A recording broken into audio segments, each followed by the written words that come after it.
And this brings me on to the case of El Hierro. I call it the peculiar case of El Hierro.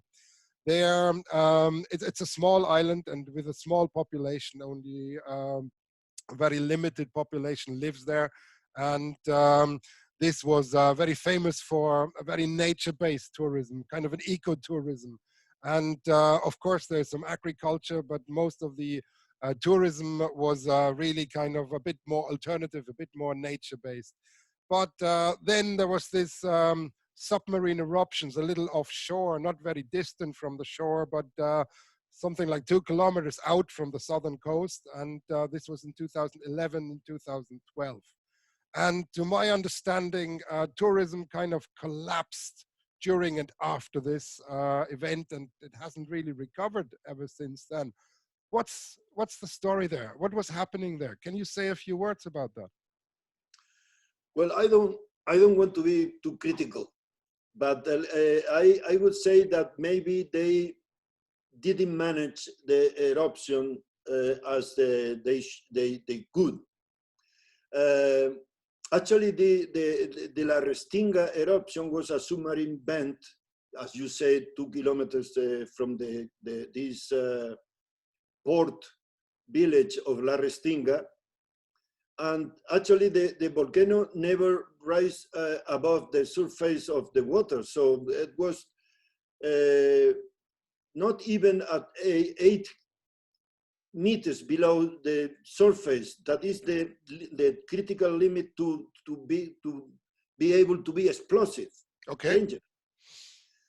And also, so if they have monitor the growth of the vent approaching the surface of the water, maybe they could have avoid two evacuation of the town, of the village, that made all this fuss about the eruption. Also, they avoid to get advice from from many, not many, but a few, maybe 10 or 12 foreign scientists that have experience. And they were a critical debate, because in this eruption, bombs, volcanic bombs of basaltic aspect in the surface, black lava, but when inside these lava bombs, there were a white material that in a too fast, too quick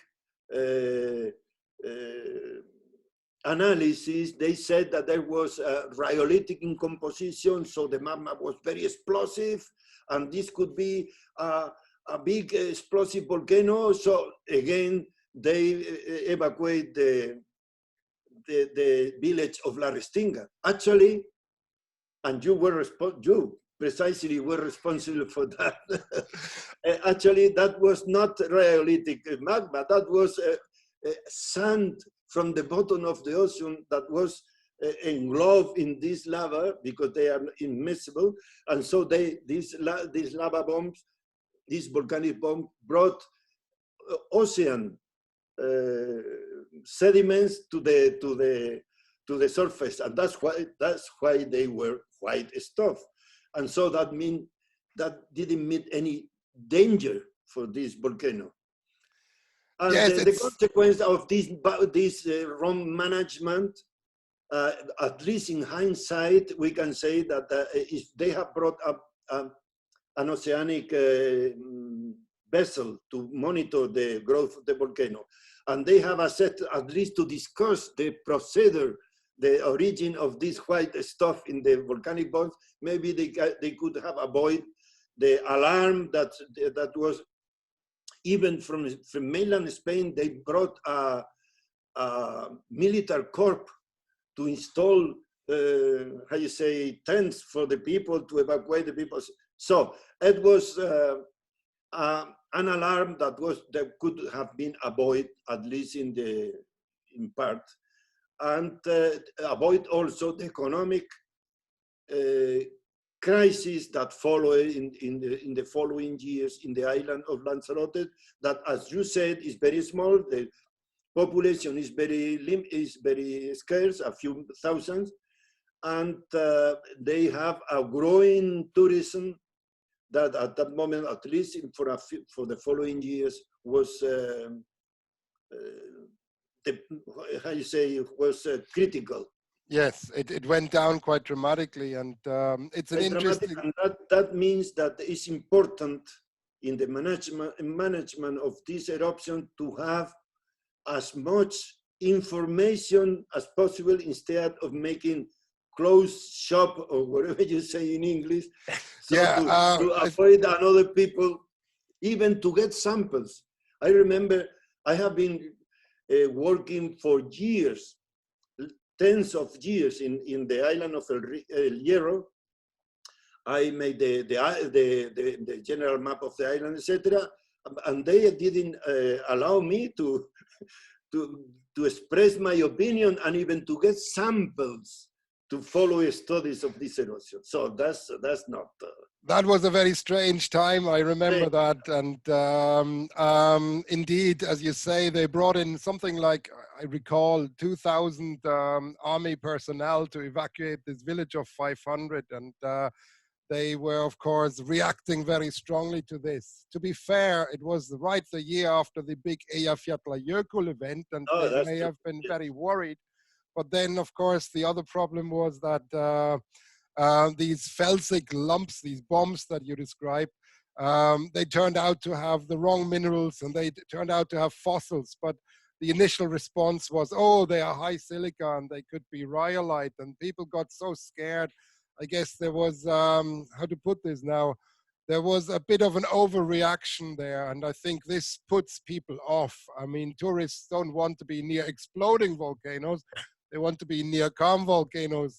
And this brings me on to my next question, because El Hierro in 2011 was so fundamentally different to what happened in 1971. And you were there as well. I was just born that year. I was at the time of the eruption, I was 6 months old and had no idea about volcanoes. But in 1971, a little volcano on La Palma erupted, the Teneguia volcano. And it's located next to a small town of Funcaliente. And the intriguing thing was that tourism actually boomed in the following weeks, months, and years. And the vent site is still actually a little nature reserve, and you can go there and you can hike there. And I've just visited it last year together with National Geographic. They did some filming there. And why was it so different on La Palma? Why did it actually profit the tourism while the El Hierro situation was doing quite the opposite, actually? Well, it's an interesting story, because we knew about that an erosion was going to occur. That was the professor in Madrid, Professor Fuster, because the CIA, the American intelligence agency, I love these stories. they have actually they have hydrophones installed in Puerto Naus, in the west of the island, and to monitor the pass of Soviet submarines, because there was the Cold War, and they started to notice signals, very frequent and increasing in frequency and in magnitude in these hydrophones. And of course, was not the entire Soviet fleet of submarines coming.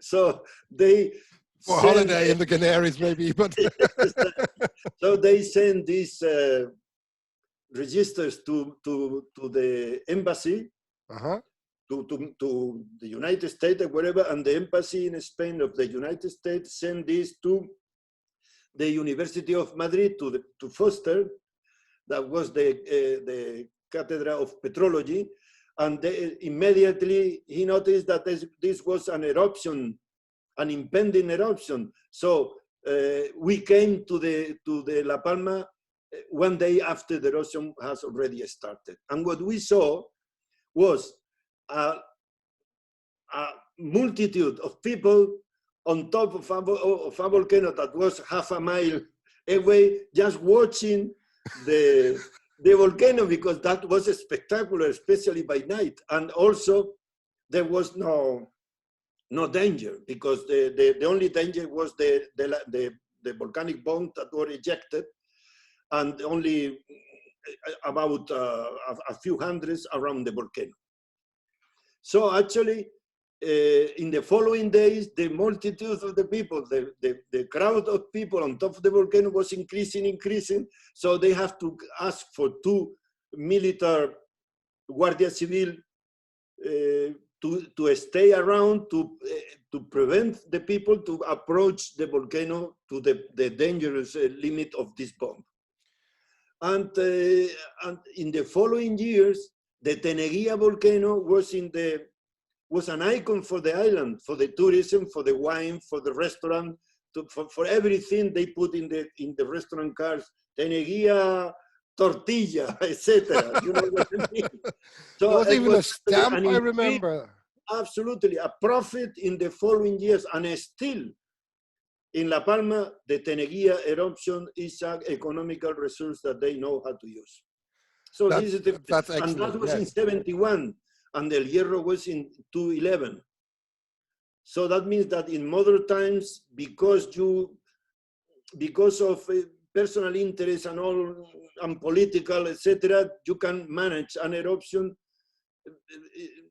not as well as it was in this time.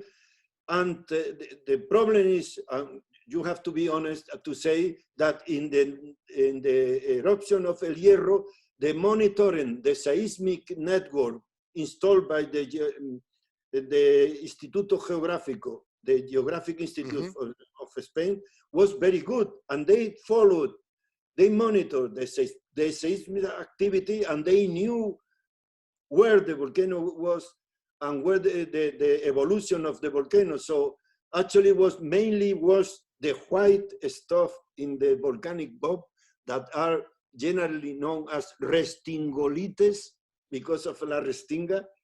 That was the problem, to start talking about a potentially very dangerous explosive volcano because of this rhyolitic magma that never exists. Yes, I remember that very well, because I remember that we had inspected this material. Somebody kind of sent some material to us, and we had pointed out that this was very similar to what has been found on some of the other islands like Gran Canaria, and this was, to our assessment at the time, that this was just melted sediment rather than a very explosive magma. But I think the political situation was like that they were so worried about things and so overexcited about the possible hazards that this reaction was very strong. But to be fair, and to also look at the dark side of the 1971 events, there has been 2 fatalities in 1971 on La Palma, while in the El Hierro event, of course it was offshore, it wasn't even on land, but there has been no fatalities. It was a disaster for the fishing grounds in 2011 and 2012. So the economy was also suffering, not just because of tourism, but also because the fishing grounds were suffering. But there was no fatalities from the eruption. But the 2 fatalities in 1971, they were both rather strange cases. Can you quickly remind me about that? Yeah, well, depends on what you call fatalities. Because fatalities, we understand fatalities are people that are killed by a volcano without any action of the people. So you are in your house and a bomb falls on top of you and kills you. This is a fatality. But these people were,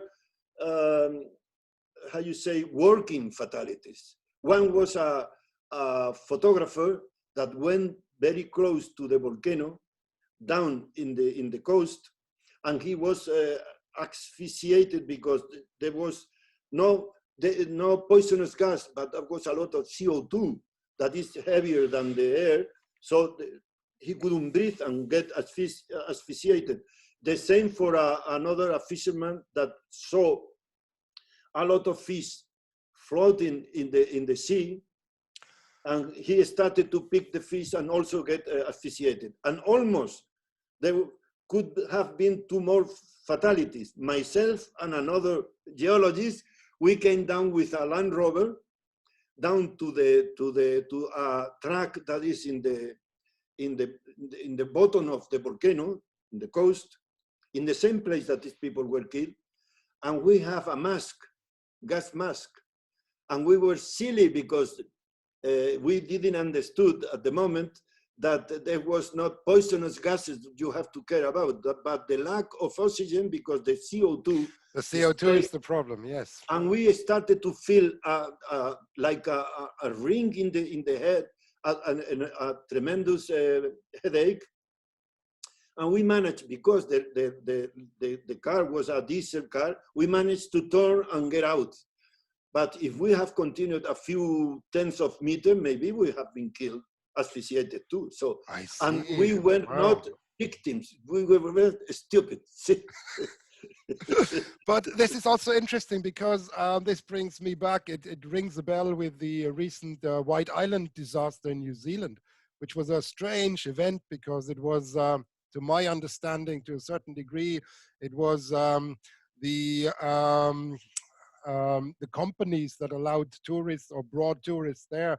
There was a willingness to kind of accept a risk in order to make a financial gain. And it sounds a bit like that in '71, the fishermen who wanted to have an extra large catch because of the fish floating around, and the photographer wanting to have spectacular pictures, I assume, but they actually brought themselves into extra danger. And that, of course, is a somewhat strange thing. So we need to watch this phenomenon, I think, also in future events, that we don't have people going into these extremely dangerous situations. But we need to find a balance, I believe, that we can have, you know, people experiencing these natural phenomena and not closing off entire parts of islands with large amounts of soldiers that are actually not even reaching any part of the island as an eruptive phenomena. So this balance is what strikes me as the important thing.